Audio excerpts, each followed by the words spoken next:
Responding to change over following a plan. Change is a valuable tool for creating great products and is the driving force behind added value. In contrast to waterfall approaches, Agile gives teams a way to cope and respond to change more effectively. Much in the same way you would design a product, you must also design the roadmap to build that product.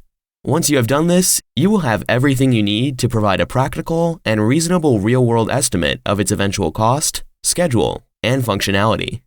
The first lesson here is to make small, incremental adjustments to your roadmap. This means you constantly need to inspect and adapt your route in order to reach it. And if you do discover your destination needs to alter drastically, Agile practices will help you discover that earlier and minimize waste overall. Agile methods favor an adaptive planning approach. In this approach, planning is an ongoing activity throughout the execution of the entire project, occurring in small increments as the reality of project execution unfolds.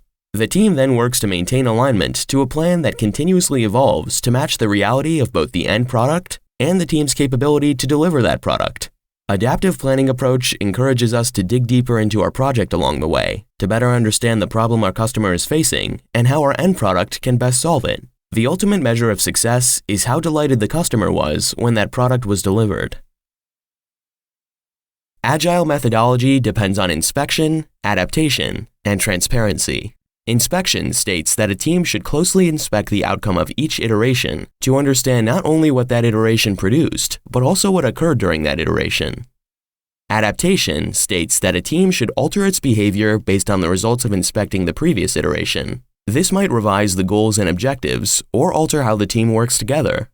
Transparency tells us that the information the team uses to inspect its recent outcomes and adapt accordingly must be accurate and presented without bias. The team should not withhold quality issues.